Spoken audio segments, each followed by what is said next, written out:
Starting soon. Starting soon.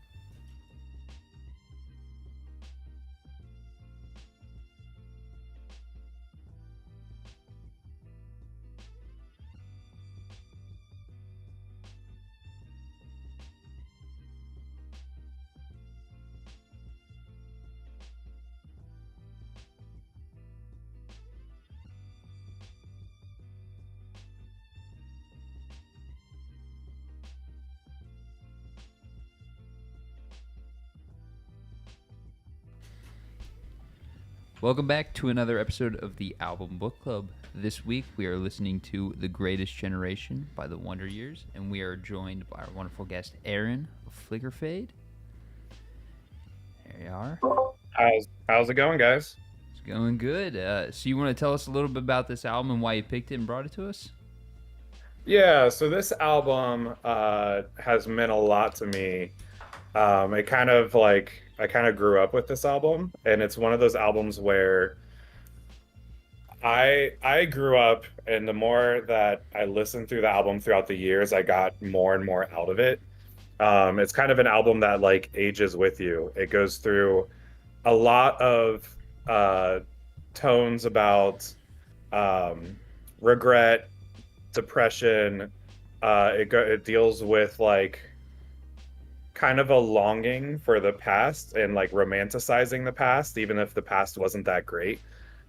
We always typically seem to look back on those years as like the best years of our lives, um, even if in the moment you kind of don't feel that way. So it touches on like a lot of different tones. It there's a bunch of like I don't know, those themes I kind of just gravitate to. um, I just resonate a lot with them. So yeah, this album I've just like it's one of those where I've listened through it probably 100 plus times by now, and every time I kind of am able to pick out a different theme or concept that kind of sticks out to me compared to the last few times. All righty. Heck yeah. I think we will just go ahead and hop right into our top three songs. Aaron, you want to start us off? Yeah, the first song is the first song off the album. It's called There There. Do we go in and like listen to it, or do we just talk about it? We just talk about it. Okay. So There There kicks off the album, and it kind of, the album as a whole is themed around like World War II, and how that whole generation is kind of like deemed as the greatest of our generations. Like they made incredible sacrifices, um, but people don't really look at that of like they suffered some really traumatic stuff being involved in World War II. Um, and there kind of kicks off the album right off the bat with tones of like PTSD and reintegrating into society after suffering something that is incredibly traumatic like war. And so there's a lot of lines in that song, like the main character always is just kind of trying to figure out where he fits into this new world. And there's lines where it's like he's like, I'm always like standing in your light. um he just constantly feels like he's a nuisance, and he's just trying to figure out how to navigate life after going through this traumatic event like war. And that's just something that's really powerful to me, because we always think about that generation as like, I mean, they just made incredible sacrifices, and we don't really think about the aftermath of that from like a mental standpoint. um and it kicks off the song with like this kind of like slow driving riff, and then when the whole song kicks in, there's like a nice melody line that comes in, and the whole song is just arranged so nicely. So that would be my first song I would like to highlight. Cool. And then what are your other two? Other two is Passing Through a Screen Door, which is actually the second song on the album and is one of their most popular songs. Um, that song, it kind of deals with like the concept of people moving ahead of you in life and you feeling stuck and kind of being left behind. Um, there's a line in it that just like has always resonated with me and a ton of people my age where it's like, uh, dear God, I'm 26. All the people I graduated with all have kids, all have wives, all have people who care if I come home at night. Jesus Christ, did I fuck up? And that was always like really powerful to me because my entire family, they all got married by the time they were 22 and started having kids, and I'm like 32. I'm single and I'm completely happy with that, by the way. But it's so interesting comparing where I'm at in life to where they're at in life, even though we're just like we just have completely different goals for what we want out of life. And that song's always been really powerful to me with just how it kind of just brings those feelings of like falling behind in life and kind of feeling sad about people leaving you because they're going moving on to a different stage of life. Like maybe they're getting married, having kids, like building a family, and you're just kind of back here in this space. So that song was always kind of powerful to me and always means a lot to me because it's just relatable. Um, and then the final song is I Just Want to Sell Out My Funeral, which is the ending track of the song. So we're going from the first two songs of the album and then just going boom all the way to like the end of the album. um, and it's one of those songs that's just so fascinating to me from a musician standpoint and from a listener standpoint because it's like 7.5 minutes long.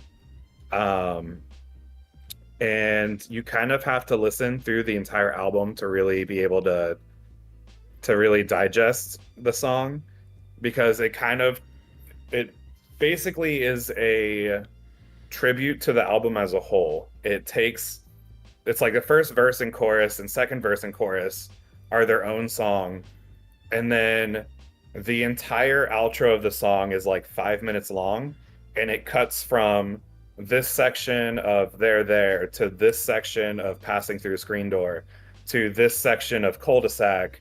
It just transitions from one song to the next song to the next song to the next song and kind of plucks all these different themes from each song on the album and then combines them into this big old stew of of a concept into this final song. And it's kind of like a really nice way to put the bow on the entire album as a whole.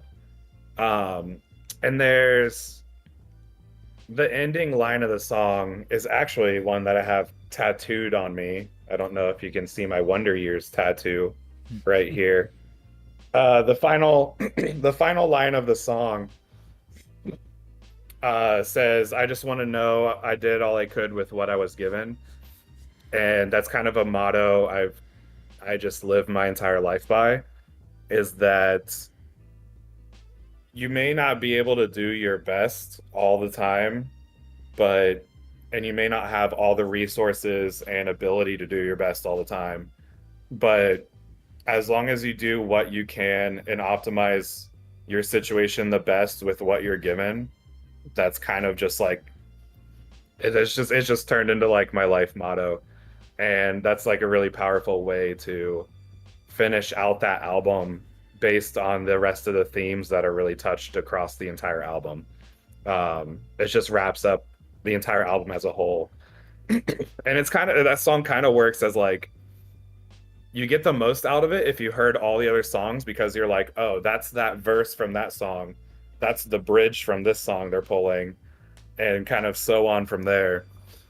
And but it's also kind of works as like if you're gonna listen to one Wonder Years song, I would recommend listening to that because you also get a flavor of like what's on the entire album as a whole, and then you can kind of dive in deeper to the rest of the album. So that's my number one song. If we're doing like, if we're making sure they're like ranked from first, second, and third.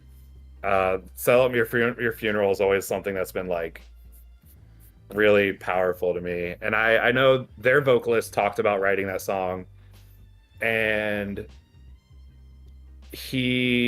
Dan basically talked about like he went to his grandpa's funeral, who passed away, and he was like it was standing room only. There was like no seats available. It was packed, and how he always kind of like romanticized that idea of like, when I leave here, I want to make sure I made an impact on enough people where they're not going to be able to fit everyone into my funeral. So that's always just like, and I remember like my grandpa's funeral, it was packed, and that just like blew my mind that he made that much of an impact on so many people for them all to come to his funeral. And yeah, it's just a really strong concept that just like I always get something out of that song every time I listen to it. Heck yeah. Awesome. My turn. Yeah, my number one as well is I Just Want to Sell at My Funeral. And then I've got An American Religion and Cul-de-sac to fill out the top three. Very solid. Love it. My top three was I Just Want to Sell at My Funeral, The Devil in My Bloodstream, and Passing Through the Screen Door. Yeah, I had Teenage Parents, I Just Want to Sell at My Funeral, and Passing Through a Screen Door. So Sell at Your Funeral was a what, 5 for 5, 4 for 4? 4 for 4 4. for 4, yeah. You got the junior bacon cheeseburger and the nuggies. Yeah. Oh yeah. Is this where we transition into the Wendy's sponsorship? Because there's some money on the table here. Wendy's is giving us money. I need to know. Yeah, me too. All right. It was so hard to narrow it down to my top three.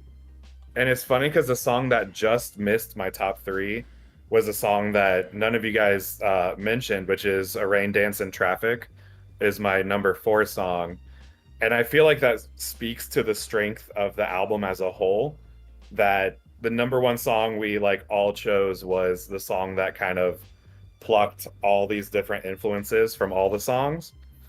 And also that there were just so many different songs that were all of our favorite songs. Mm-hmm. So it's really interesting to see your guys' rankings. Have you guys been familiar with this album before? Or was this totally This was fresh completely fresh. Mm-hmm. I was actually kind of surprised that this was fresh based on, I mean, how much I enjoyed the album. I was like, man, I feel like I've missed something here. Mm-hmm. Hey man, the best time to listen to it is when it released. The second best time is now, you know? Right? Yeah. All right. That takes us to our bottom track. You want to get us started? The bottom song, it was tough. I think my bottom is Chaser. It's fine, but it feels like a little bit of a mid album song that doesn't really stand out to me. Like every other song has lines that really just stick with me. Chaser's the only one that really is just kind of, it's really the only, if I were to skip a song, it would be that one. All right. Mine was Madeline.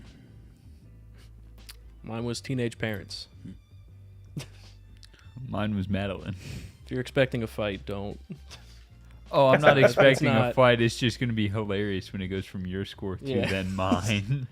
Mine is in no way a bad score. Also, it's funny, Chaser stands out to me, but it has nothing to do with the song. We'll get to it, but I would say, is it instrumentally or? we'll get into it. It's got a funk to it. Madeline is it's almost the breather in the song. Like it needs like a palate cleanser, and Madeline is one of those songs where it is just like it's for me at least, it's refreshing to listen to when you're listening through the entire album as a whole, because it just feels like a little bit of a palate cleanser before it goes into those final few songs. That is a fair take. Mhm. I will get heated when we get Yeah. there. Alrighty, let's just go ahead with our first track here. There. I gave it a 7 out of 10. Is this for what score is this? Track 1 is your out of 10 score. Oh, this one's like, I want to say like I'll give it an 8. It's been like it just kicks off the album so well, and I think it fits the role and the themes. It kind of accomplishes that really well for what it needs to on the album. I ended up giving it a 9. I gave it an 8. Get used to hearing that because Yeah, a lot of this album is. I originally had an 8, but bumped it up because I realized the problem I had probably was just me. Uh, And an eight's really good. So for this show, for sure. Yeah, it was mixed very warmly and brightly, and that kind of took me by surprise just at first. But it had a lot of energy, so they backed it. There was just, in this song specifically, the vocals were very quiet, and there were a lot of effects going on that made it just a little bit worse. I can tell you why the vocals are quiet. It's because the bass is the loudest thing ever. It's only on this song, but the bass is mixed so loud that I thought my headphones were messing up. And the AirPods, they just turned it into white noise. See, I wasn't even on. I had the Sonys on. Oh, They were blowing out the Sonys. I didn't even think that was possible. I just wrote down that. Oh, go ahead. kind of like with I like the choices they made in the mix for that song because it starts off really quiet because he's talking about essentially what's happening in that song is like it's almost like they're talking about a quiet time in their life and he's still feeling like he's disruptive, like you're just trying to sleep and I always wake you up to apologize. That line is kind of really strong to me. And also like the first line of the song is like, you're just trying to read, and I'm always standing in your light. It's kind of like he doesn't know how to act in these quiet, intimate moments without being disruptive or feeling like a nuisance. And Dan starting off singing very quietly kind of, I feel like, emphasizes that idea. And then once the chorus hits, it's like boom, the Wonder Years powerful like pop punk vocals come in. So I think it was like really interesting, their decision to make him sing like as quietly and soft as possible to kind of reflect the moment that they're having in the song, with her just trying to like be quiet and peaceful and him just feeling like he's disruptive all the time. Cool. Yeah, the only like negative note I had is you either love or hate the vocals, and it's the genre. It's not anything to do with him. It's just it's got that whole accent thing going on. There's nothing wrong with that. I just wrote that as a plus or minus. But the biggest compliment I had for this song was that it maintained a lot of momentum through the amount of sadness that it had, and that is something that is really hard to do. It was just impressive. It kind of like sneaks up on you because it really is just like, if you're not listening to the lyrics, it's a pretty fun song. And you listen for a second, it's a little depressing. I mean, he did a really good job in the vocal take of carrying a lot of that sadness through. It's not just like lyrics that are kind of disjunct to the vocal lines. Mm-hmm. So, you know, while there's a lot of power going on and there's this huge rock going on underneath it, a lot of the meaning does carry through even just to the vocal cadence. So I was impressed with that. I love how tasteful that guitar lick is too.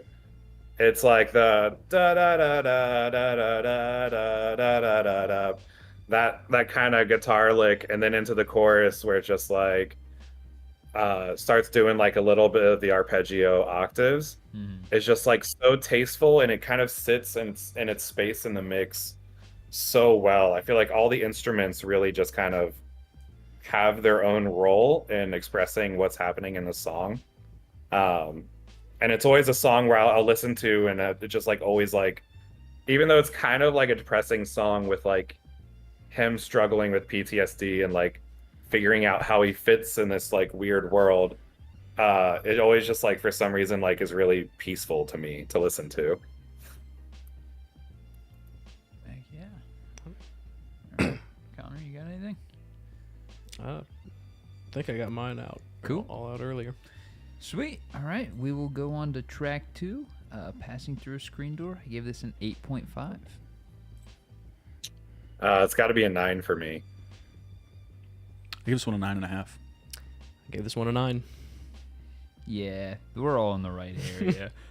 Intro it hits. And then the guitars, they get really interesting in the best way possible. You can't quite put I can't quite put my finger on exactly what's happening. But yeah, then the drummer does play. Carl, I'm sure you can tell me what the actual fill is, but I just refer to it as the Dave Grohl fill because it's the intro to Smells Like Teen Spirit. No, I didn't even catch it. That's Plays fine. it multiple times on this album.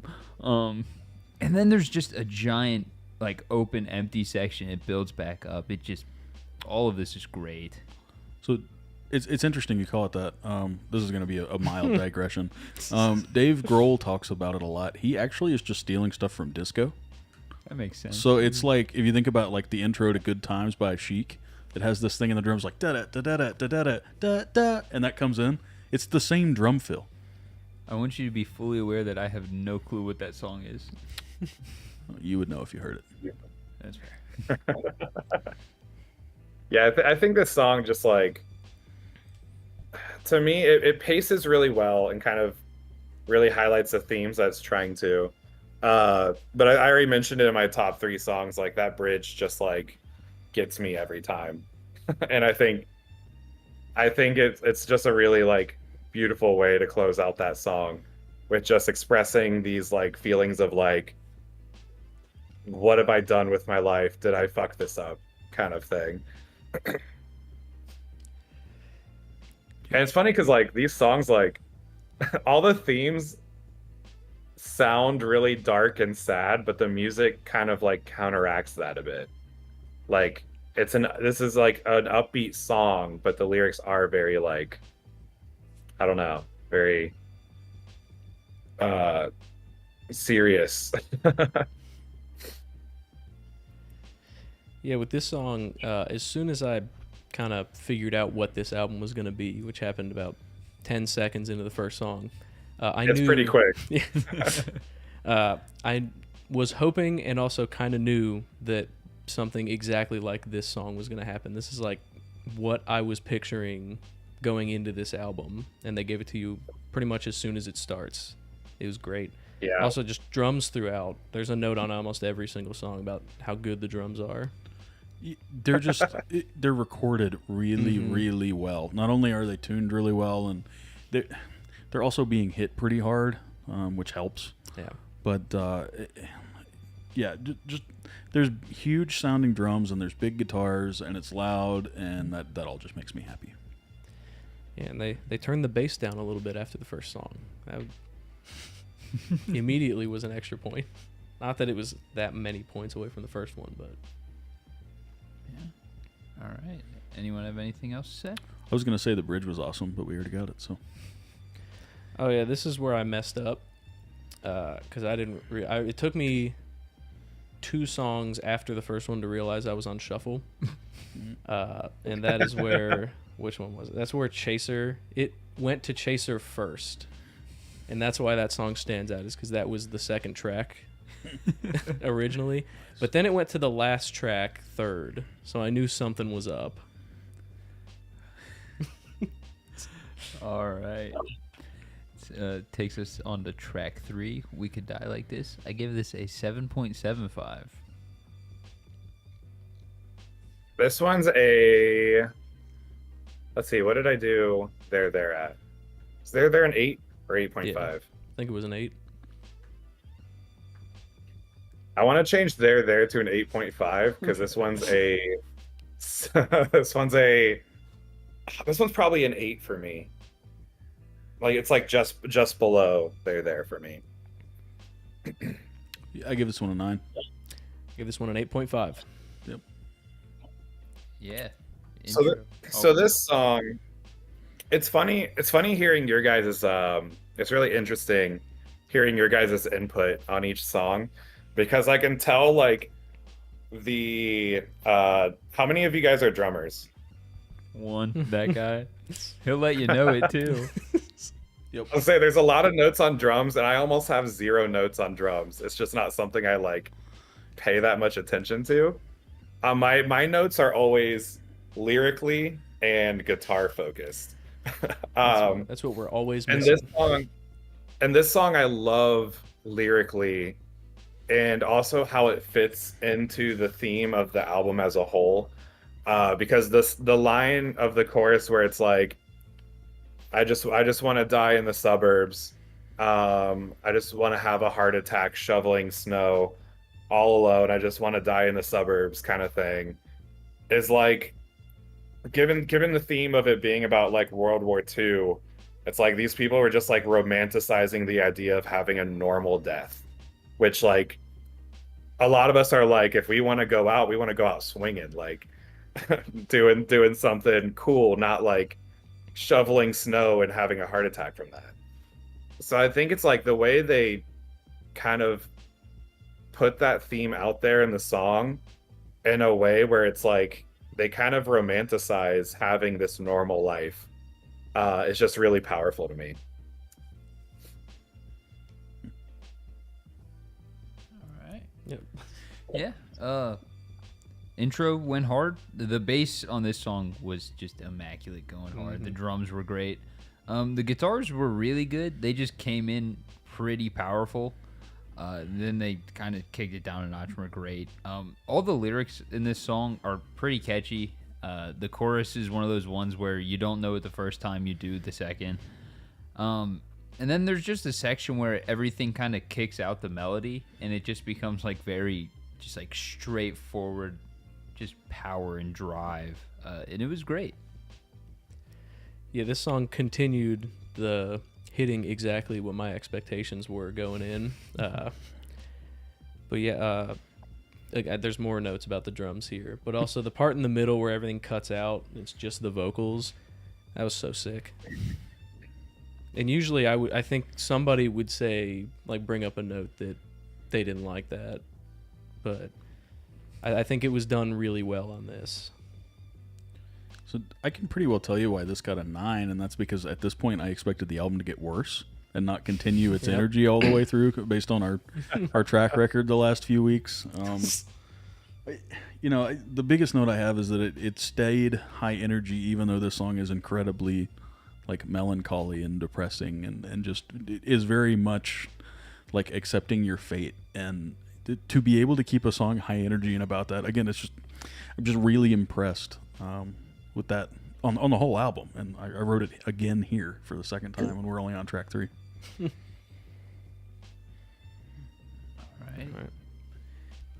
That'll take us on to track 4, Dismantling Summer. I give this a 6.5. This song I give let's do 7. Wow. I give this one a 9.5.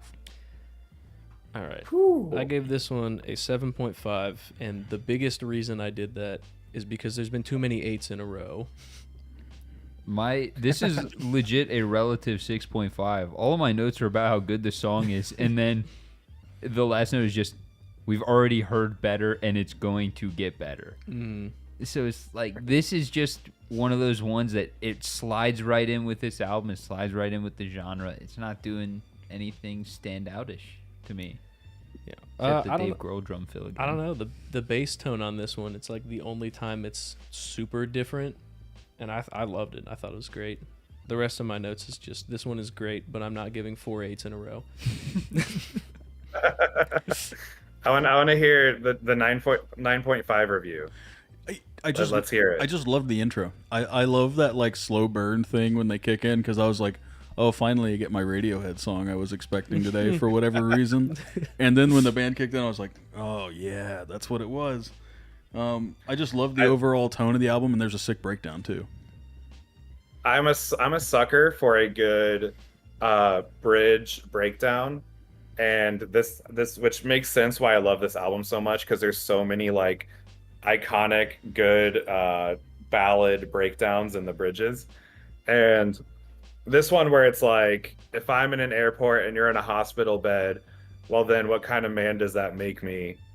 And that ballad of him just like screaming that out is just like, I don't know, it gives me the chills every time I hear this song. All right. Anybody have anything else? I think we're good. I think this will be the first fight. Track 5, The Bastards, The Vultures, The Wolves. I gave a 5 out of 10. Ooh. Yep. And that's a genuine one. Mine's probably a 6. Wow. I give this one a 10. A 10. Yep. Wait, was this on your top 3 songs? It should have been. I messed up my top 3. That's because he did it last minute. Yep, because I did it last Are, your- minute. are your top 3 are your top 3s over 10? How high of numbers can we go to? All 3 of my top 3 are 10s on this album. I think only one person's exceeded a 10 on this show. I have a different number written here, but I'm going to give it a 6 for the drama of it. I did not beef with this song as hard as the score is gonna translate to. Do we want to talk about how the whole second half of this song is just saying, I came here looking for a fight? My last note is I think he came here looking for a fight. That's all it is. Up until that point, it's great. I mean, it's a little cloudy. There's a lot of hum or something going on, at least in the AirPods. But other than that, it was great. And then, oh my gosh, that line killed me. It took me like 30 seconds in to realize what was happening.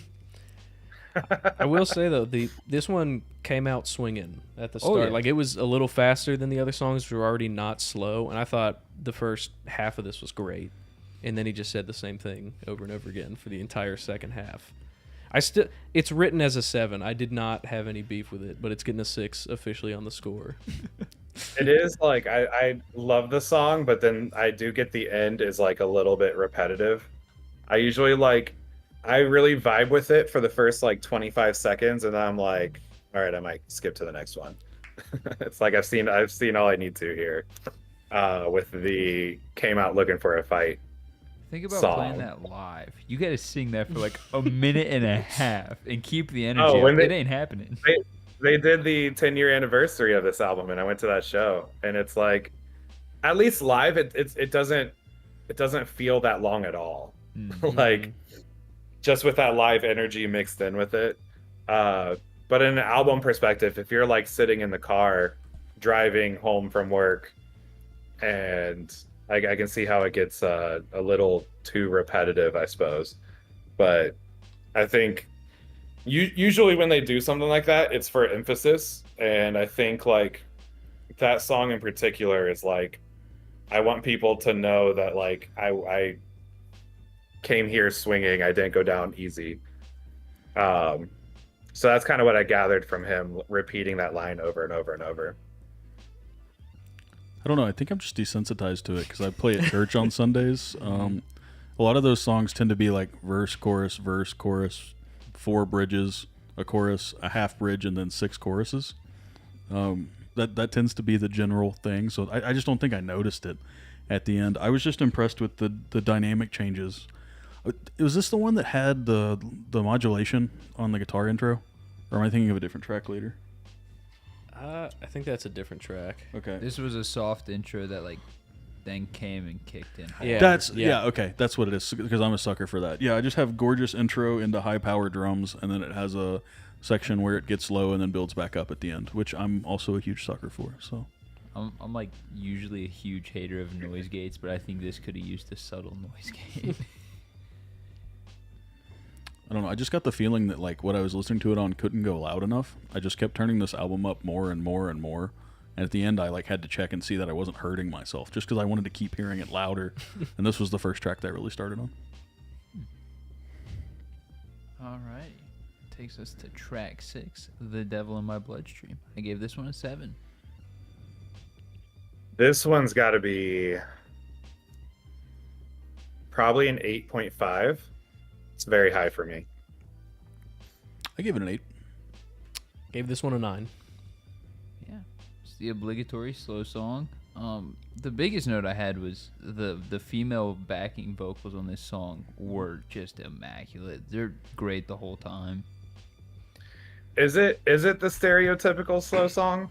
I thought it 'Cause, was, like, and then it wasn't. No, yeah, I don't think so at all. So this song is like so fascinating to me from like a songwriter standpoint because it's almost like a Jekyll and Hyde. There's two sides of a story, both kind of colliding, and they do that instrumentally with the transition from like it's a little bit solemn with the piano intro, kind of like feeling sad about losing, like they're talking about like we wiped out all the buffalo from at the turn of the last century, kind of turned all these like Midwest landscapes into factories and industry, and it's kind of like romanticizing just a time before that, and then it immediately jumps into like not wanting to let your people down when it goes into like, I'd bet I'd be a fucking coward, I bet I'd never have the guts for war, and then it immediately changes and you see this like, you see this battle within him where he's seeing his country change from nature and beauty to industry and war, and him really struggling with his role in that. And that's just like, I feel that struggle in the song with how it changes from the soft piano intro over into just like being an angry punk song, just like that within like 5 seconds. And so I think that's just really cool with how this song was composed, with how it having two sides of this guy kind of at battle with each other, and musically it kind of reflects that. So this song is just like, man, I love this song so much. Cool. I can go if you want. I just wrote this is the right way to slow down and take a breath. I can't think of any other album that I've liked it as much as when they did it here, and it needed it, and it helped the scores for the rest of the album. The reason it got an 8 instead of a 9 is because the organ at the end was really, really fake. Like really, really fake. And I had trouble with it. Yeah, I think this song does, like, this is has all of the pieces to be an anti-album book club song. This breaks a fair amount of the rules that we have set. It's like it could have been 2 songs. It's the slowdown of the album. But no, it does it so good that I didn't even care. I was listening to this. It didn't break up anything. It didn't kind of have any... I had no issues with this song whatsoever. I thought it was the perfect time to have a slowdown. If they waited any more, I probably would have got sick of the sound a little bit, but no, everything about this song was my number one for most of this review. Heck yeah. All right. That'll take us to Teenage Parents. I gave this a 10 out of 10. Ooh, that's spicy. Mine would be 7.5. I gave it an 8.5. Give it a 7. I can get this out of the way. This is my thumbs up plus, or however many pluses I need to make it a 7. That's fair. First note is just the mix on this one was just noticeably better through at least what I was listening through. The bass was very clear, sounded really good. He slides up in the vocal line quite a few times to notes that sound like they would be out of his range, and he nails them. It's just very, very well done. There was a weird, goofy, like chopped guitar section that was very fun, and then he just started hitting some weird falsetto notes that were also very well done. I was very impressed the whole time. This is going to be weird Yeah. for me. Sorry, this one spoke to me like lyrically, and that was really I'm not that guy. But yeah, I 100% like know a lot of people in similar situations, and went through this stuff when I was younger, and that kind of hit me, and I loved the way it brought the energy back, and I loved the full power and wash of the drums and guitars at certain points in the track. I mean, it was just all there. It's funny because I'm the lyric guy. Yeah, this song I think is really, it just does a little bit of a flip and it's more just like kind of like a sobering song where it's people you're just kind of feeling stuck trying to get out of a rut, and it's like kind of touches more on uh, the poverty side of things. But I think it's really powerful the feelings and emotions they express in this song. Yeah, I mean, I can go more into it if you want. I grew up in Eastern Kentucky, so even I think we're about the same age. Even when I was in high school, there was a lot of that. There was a lot of teenage parents. There was a lot of people dealing with that, and a lot of people I knew had grandparents the same age as other people's parents, and just weirdness like that of just trying to figure out how your family works and how to build that up, and never assume anything, and it just kind of reminded me of that part of growing up. All right. You got anything else? I think I'm good. All right. That takes us to track 8, Chaser. I gave this a 7.5. Give us a 6. I'm gonna give this one an 8. Give this one a 7.5. Yeah. Does anyone know what FSF stands for? Because that's the parenthetical on this. Is that in Chaser? That's the next Or one. that's the next one. I'm That's so sorry. I read ahead. I will ask again later. Yeah. This one just had like a weird funk feeling to it. I think it's because it was the bass line playing something weird, but then the guitars also had a lot of just single string, like single note work going on that helped add to it. I liked it. I thought it was very cool. It broke up that like pop punk or like emo feel just a little, but stayed in genre still. It's pretty cool. Shout out for the ripping guitar solo. Yup. Because I think this is the first song that's had a guitar solo. Wonder Years don't really do mini guitar solos, so that's always like, for some reason mentally, that's what this song sticks out to me on the album. It's like, oh, that's the guitar solo song. That's fair. That was most of my notes too. The guitar solo was cool. This is another one where the bass is, I'm gonna say fixed, but it's never really bad. And my last note is that they tried to do a transition here and it didn't work, at least not on Apple Music, except, just kidding, I was on shuffle. It didn't transition into anything. That's funny. I feel like a little bit of this album has to be a little confusing if you're on shuffle. That Like was you get when I hit- caught it. So it didn't You, make you it.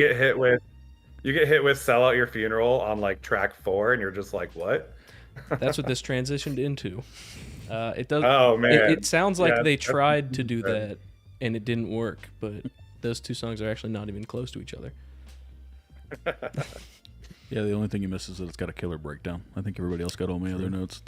There's one in almost every song. I'm a sucker for them. I play halftime grooves at church. They don't say anything. It's fine.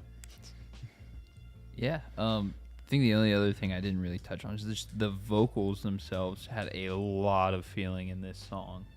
You could just feel the heart poured in. It was very, very good. All right, that'll take us on to track 9, An American Religion, parenthetical FSF. Pending, what does that stand for? Yeah, do we have the answers? I'll give it a googly while someone else talks. All right. This song I think it's 7.5, maybe an 8. Oh, did you give a score? Are you? Yeah, it's 7 out of 10. My bad. I Oh. think I may have said it, may not have. I don't even remember. I gave it a 7, and then I actually gave this one a 10. oh, Oh, it stands for "Fuck School Forever." That makes sense. fair enough. Yeah, this one, I think I really like this song. I think my only beef with it is it's too short.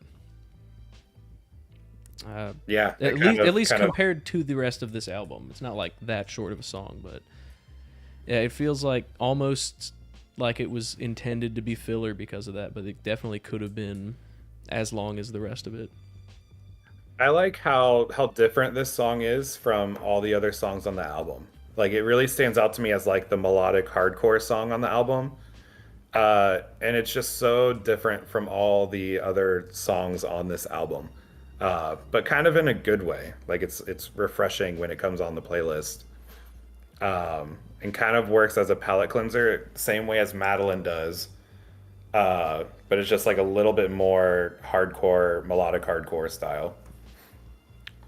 That's probably why I got a 10 for me. That's a little more up my alley, but I just wrote that it's Check it out then. yeah, I just wrote it had a killer intro and that it had drive and push, and then I wrote like 12 exclamation points. So I was really happy. Yeah, the bass tone was absolutely killer on this song. My biggest gripe was there was either a second singer or he dropped to a register that I did not like. Was not a fan of it. There is a second vocalist, and he only kind of comes out for a few songs. Like he does a few lines of "Sell at Your Funeral" too, and he kind of pops in every now and then for some stuff. Yeah, was not the biggest fan of that section, but it was still a banger. All right, I think that'll take us to track 10, Rain Dance in Traffic. I give this a 6.5. Oh man, I love this song. This is probably a 9. We'll do 9.5 because it's like one of the deep cuts that I love so much. Yeah, I give this one a 9. I'll give this one a 7. Here, I'll get this out of the way too. It's really bad because I just couldn't think of anything to say about this song. It was a great vibe, great track. It was just hard to talk about.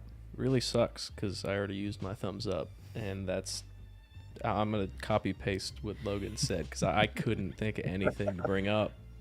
I just wrote that it was another high energy track, and that's what I'd come to expect at this point. I think if like put into a playlist, we'd all have comments, but because it's around so many similar things. But I did enjoy it quite a bit. I feel like this song has a lot of space while still keeping the like fast-paced punk beat. I love how it goes into like the pre-chorus where it's like the fighter in me must have died a long time ago.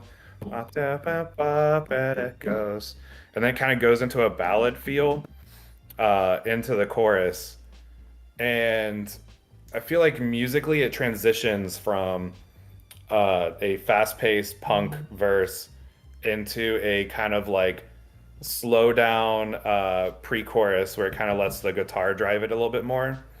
Goes into a full ballad for the chorus. And then like going back to the theme with how I just freaking love powerful ballad bridges. This is like the ideal, this is like the perfect song for that. When he goes into the I was just happy to be a contender. I was just aching for anything. I used to have such steady hands, but now I can't keep them from shaking. And they gradually build that up and kind of crescendo it to the point where it just kind of explodes, where he's just like, I was just happy to be considered, to be relevant, to be somebody. And then he's dealing with like what that cost him. Like he's like, I used to be this person and now I can't keep my hands from shaking. I can't keep my hands steady. And you kind of feel that energy and the power of those vocals build up through that bridge. And that's the song that's like my go-to in the car. If I just need to belt something out, I will belt that bridge out with all my heart in the car where no one's listening. So I just freaking love this song. It's just like one of my favorites on the album, and I never expected it to be my favorite. So it's really like fun how that came about. Heck yeah. All right. I think that takes us to track 11, Madeline. I gave this a 4 out of 10. Oh my god. I give it a 7.5, which I realize there's a lot of 7.5s on this album for me. I'm gonna go with a 6. All right. This is where the actual debate happens. I read my first note and I now understand why these scores are coming, but I gave this one an 8. Look, the honest answer is it sounds like they put the mic in another room and then Zoom called in and recorded off the Zoom call. It's so far away. I feel like the song's not in the room with me. Yeah, it's like they wanted to have it like the really raw, unplugged kind of style, and it feels kind of distant. Which I give it a 7.5 because I like how it's not usually a song I'll pick out and listen to, which is why I guess it's like not a higher song in my grade. But I respect what it does on the album with like it's a little bit of a breather before it just like goes full send into cul-de-sac and Sell Out Your Funeral. And it just kind of works as like a good palate cleanser before that. Yeah, most of my problems are the tone, but also some of the instrumental choices that in the background. Like, sorry, I really hate the like kiddie piano sounds in the back. It might be a $10 bell kit someone stole from middle school. I don't know, but and I didn't love the drone at the end, but I do appreciate that this song needs to be here because it's fulfilling something. And honestly, it wouldn't be an album in this genre without having some sort of like love-ish song like this somewhere in it. So I mean, I know why it exists. I would just, after so much good for so long in this album, for me it was kind of it was kind of a surprise. Yeah, I get that the recording is weird. It does sound like they put a boom mic in the middle of a live show, but I think it's cool that they did it. I don't agree that it's placed where it needs to be. To me, this feels like the acoustic song and the last track of the like deluxe of the album. It's weird that it is here and it doesn't end here. I still like it. I think it's a good song, and I appreciate what they did for it. My only beef is with where it is on the album. This is by no means a bad song, but I think in the context of what I've listened to, if you cut this out of it, it's not going to bother me in any way. It doesn't affect the pacing score in any way either. That's the thing about it. It's not a negative. I just did not like how far away it was. No, it definitely did for me. And less that, like, we talk about this all the time. As someone that trained to be a recording engineer, I have this thing where, like, I like hearing individuality in the songs, but there has to be an album color. There has to be an album mix. It's kind of like if you watch a movie and a certain scene is just too blue and you start losing your mind. That's what this track was for me. So it did hurt the pacing a little bit, but we'll get to that. All right. Takes us to track 12, Cul-de-sac. Gave this a 7.75. I give this an 8. I give this one a 9.75. Oh my God. I gave it a 7.5. I had most of the same numbers. Yeah. No, I wrote in all caps, and we're back. I think, that its placement did a lot of it. I liked that the chorus was really catchy, and it had the bridge breakdowns again. This was more of what I wanted, and it gave it to me, so I was happy.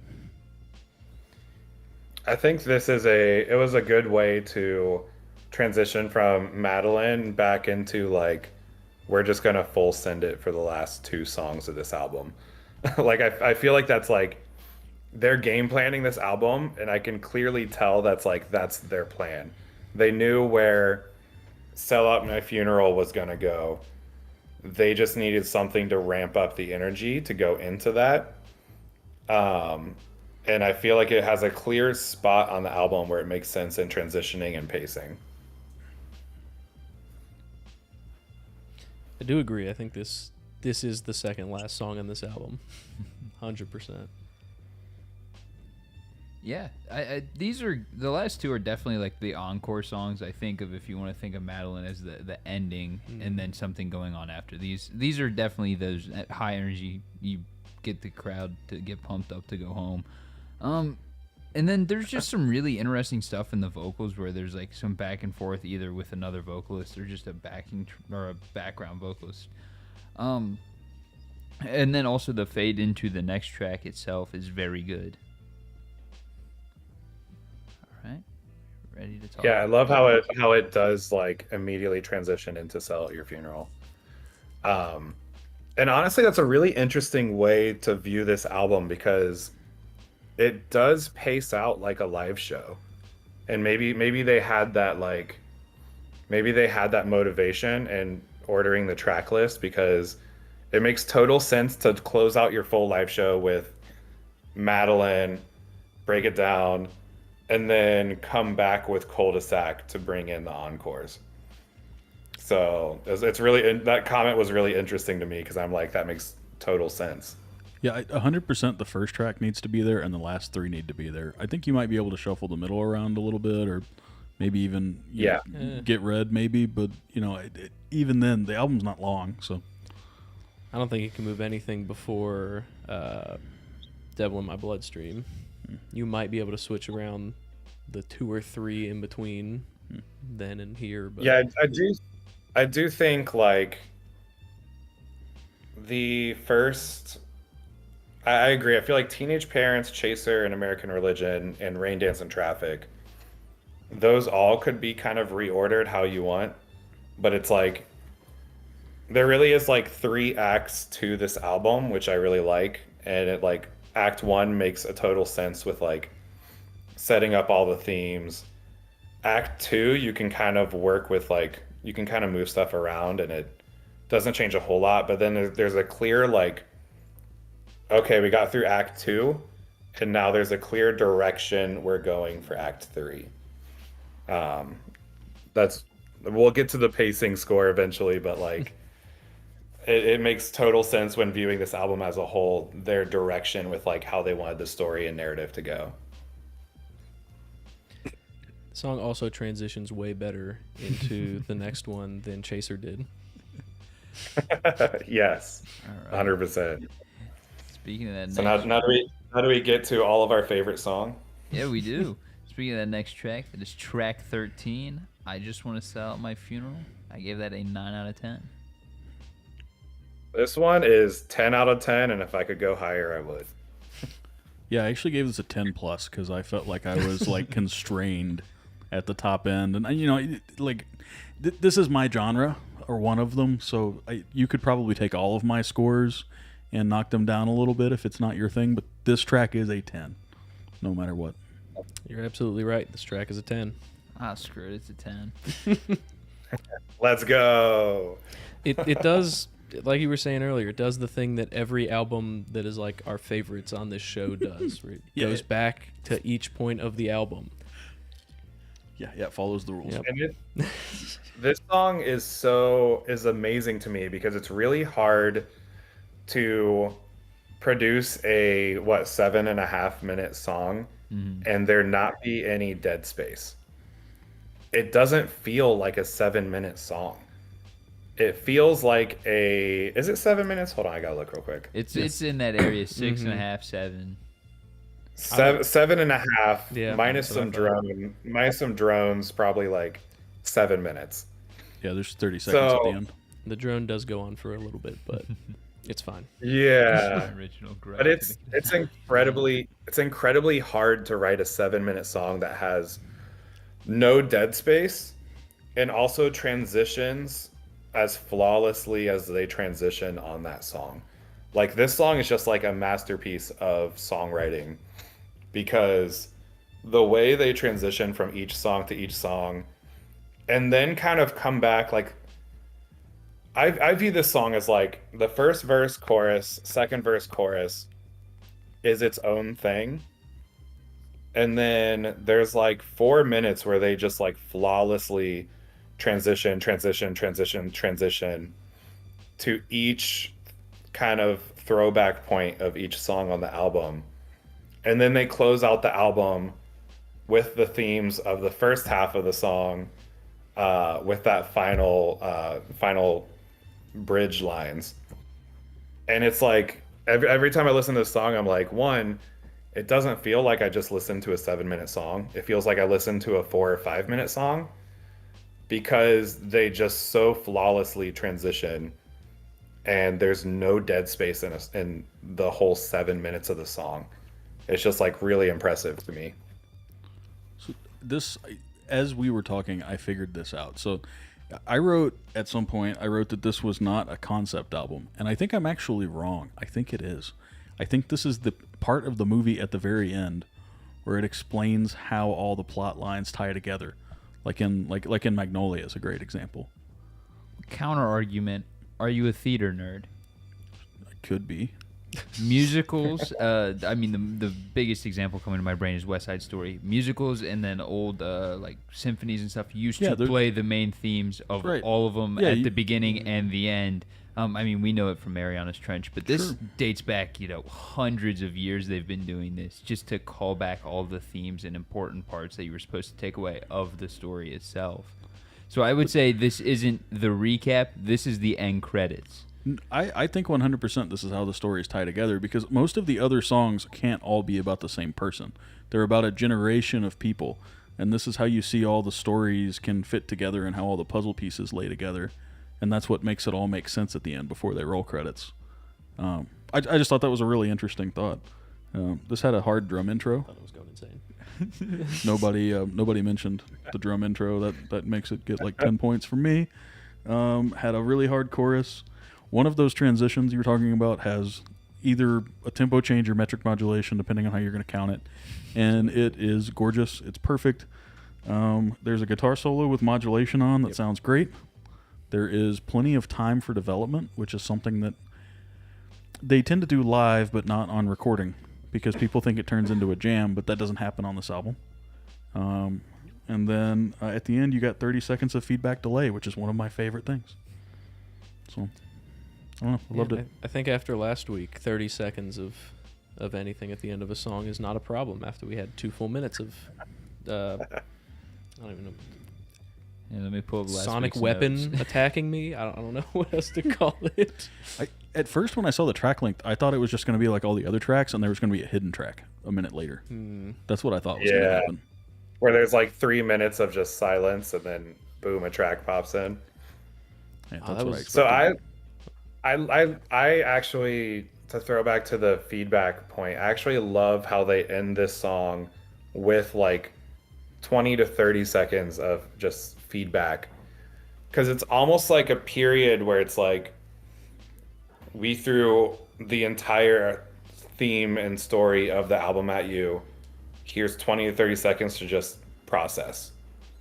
And that's kind of how I take that, is like, here's some space after throwing all these themes out that like the viewer can just kind of decompress and process like the whole gravity of the song.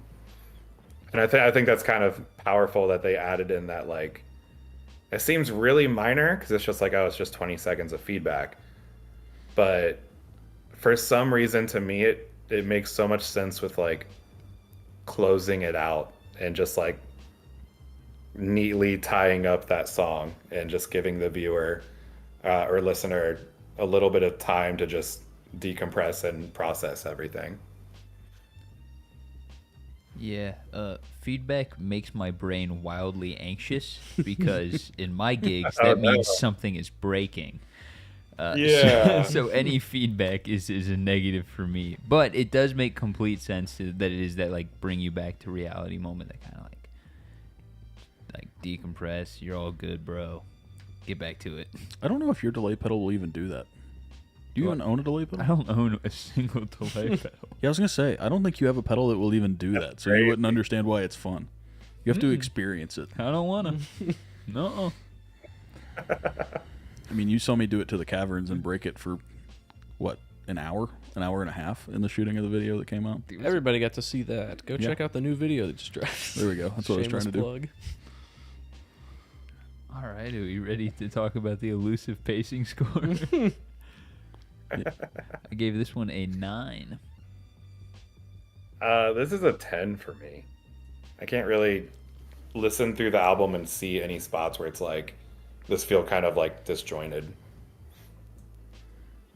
I gave it a 9, and it's because of Madeline, but I already explained why. It's just the mix problems. It's just the See, but for pacing, Madeline makes so much sense to me in the album.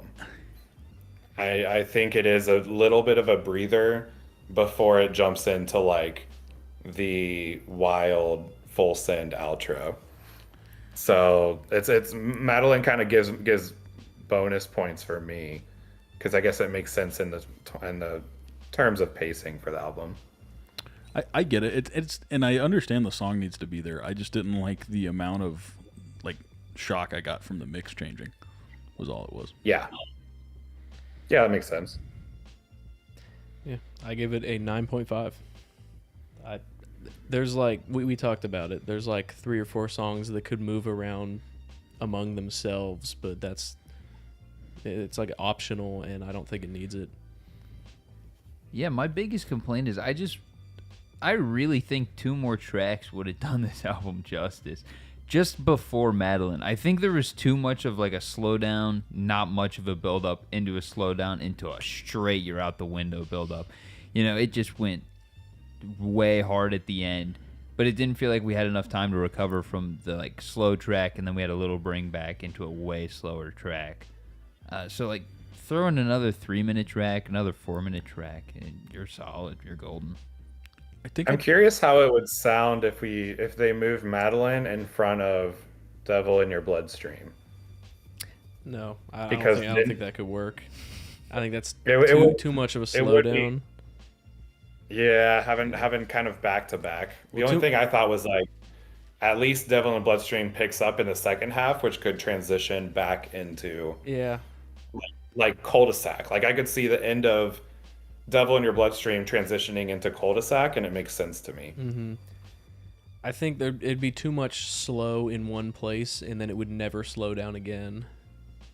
Yeah, because those are the only 2 tracks that really slow down and Well- kind of take some time to breathe on the album. It's also a little biased because for the first time on this show, I've liked the placement of the slowdown songs.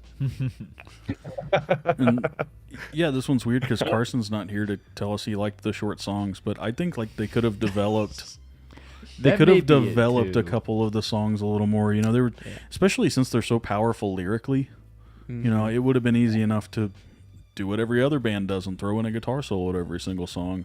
Or if you're in the 80s, throw in 4 guitar solos into every single song and just have one chorus. You know, something to just spread it out to give us a little more of each kind of moment, because it's almost like right when the gravity of it hits you, it disappears. That's kind of how some of these songs feel, and that's probably the other biggest point about pacing. If that makes sense. All right. All right. Let's go to our album art. I gave it a 7.5. Mine would be an 8. Oh, I liked it. I gave it a 9. I think I also gave it a 7.5. Here's the album art for the viewers. It's cool and all. I think I really, really just don't get it all the way. It's like I think I get most of it, but not the rest of it, you know? So mine's really simple. It doesn't look like a pop punk album or an emo album. It kind of looks like if this was a Queens of the Stone Age album, I'd get it. Or like if it was something more that kind of genre in the same time span, that's what I would expect, especially since it's probably just in the rock section at the record store. I mean, I loved it. It's not what I would have expected based on the album cover. Needed to be brighter and higher energy, I guess. That's fair. I'm thinking about it. I don't think I have words to describe my score. I looked at it. It's a 7.5. That's it. Yeah, I do think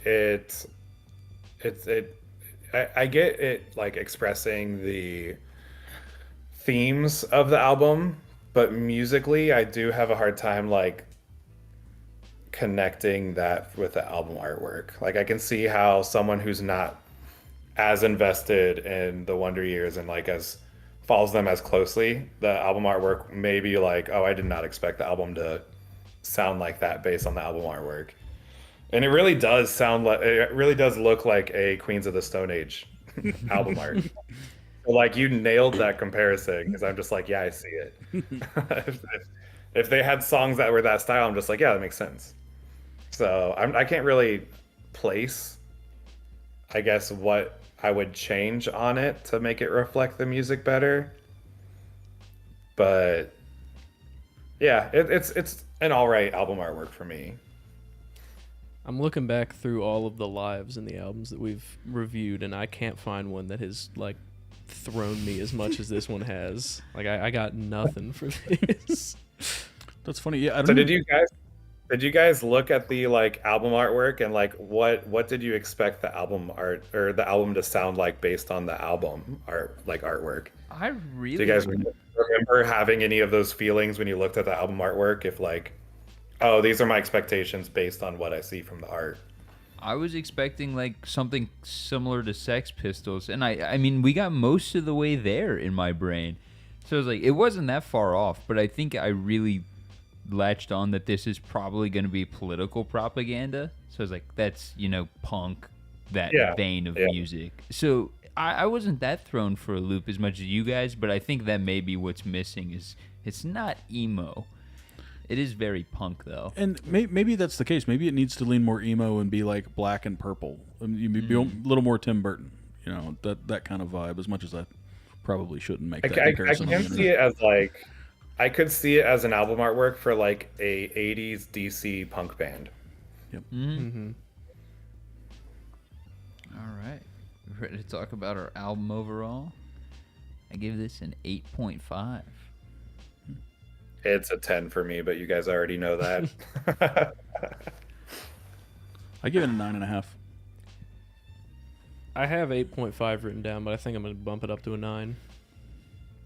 I gave Somewhere City a 9, and I think I should probably bump that up to a 10 and give this a 9. I thought we did. I thought everybody bumped. Did that we? Up to a If 9. I just say if I pretty sure we haven't, did. that's going to. And it gets a 9. It's hard to make something this well crafted, this raw feeling while very well produced. It's got its own sound. It's very standout. It's very much its own thing. And it's not like super long. It's a very small chunk of your day, and it made me want to listen again and listen to more. And you can't like have a better goal, I guess, out of an album than that, as far as the record label is concerned. I thought about this a lot as I was scoring this. Most, if not all, of my favorite albums are albums that take you somewhere, that transport you somewhere. Whether or not it does that through a concept that's very clear, or whether it does it with just painting images or talking about history, or whatever it is it does. And this accomplishes that really well. And I think that's a lot of the point of music in general, is to just kind of aid with escapism. And this nailed it for me in that. The only reason I think it didn't get a full 10 is just I'm probably a little jaded that I didn't hear it when it came out, because I should have. I'm the right age. This may be like, this may be right after I kind of got away from this. When I was playing in bands that were playing this kind of music was probably about 5 years before this. So by this point, I'd probably accepted that I was going to be a jazz musician and moved on. But Worst fate. Well, yeah, and I've accepted I can be both at this point. But so I don't know. I think that's where the half point disappeared for me. Yeah, I mean, for me, this album, like I said, I've listened to it probably 100 times or more, and every time there's something new I take out of it, whether it's processing any of the lyrics differently, or it's like, oh, I didn't notice that that little bass fill there or that guitar lick there. There's always just something I can take from the album every time I listen through it, and that's a rare quality in albums, at least for me. A lot of times I listen through an album, I digest it, and I'm like, cool, there's nothing kind of more for me to gain from it. But this album is one of those where it's like, my appreciation and meaning from the album has grown as I've grown up also. And there's themes that in the album I can revisit, and it means something completely different to me 8 years ago than it does now. And I think that's really cool, as if an album can kind of grow up with you. All right. Does that take us to our favorite part of the show? I believe it does. Oh, it does. That brings us to our favorite part of the show. That is the Plug Yo Shit segment, sir. This is where you get to shout out everything you got going on and coming up. Flicker Fade live band emo night is my thing. We have a Columbus show coming up next Friday. Our Columbus shows are freaking insane. It's gonna be like 500 people. They're all singing all your favorite emo songs. We have a very special set planned for next Friday. Can't really release any details because there's some fun things that are planned. But yeah, it's gonna be a very special show for us. Our Columbus shows, our hometown shows are always just wild. After that, we're playing Bowling Green on May 30th. Which one? And then July we've got Dayton, Indianapolis, Chicago, Louisville, and then we've got a run to South Carolina coming up in October. Hold on. So a lot of stuff going on. I'm sure we'll be in a market close to you, so come check us out. We are just a bunch of buds playing favorite emo songs, and hopefully people have a fun time with it. Just real quick, which Bowling Green, Kentucky or Ohio? Ohio. Yeah. I didn't realize there was a Bowling Green, Kentucky until we announced Bowling Green, and they're like, which one is it? It's funny. I didn't know there was a Bowling Green, Ohio until right now. Yeah, yeah, and You know, there's- they're both big maybe cities. we'll book a show in Bowling Green, Kentucky too, and we can just have a Bowling Green weekend. We go from Bowling Green, Kentucky to Bowling Green, Ohio, and Get some shirts made. yeah. So yeah, that's what we've got going on. We're playing a lot of shows.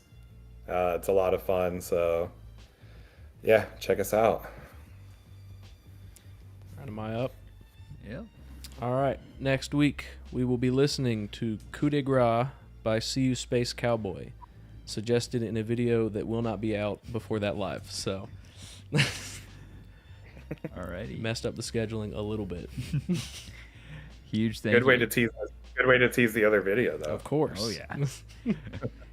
Huge thank you, Aaron, for coming out. We really appreciate it. Yeah, of course. Thanks for having me. All right. I think we will see you all See you next next time. week. Sounds good. Later, guys.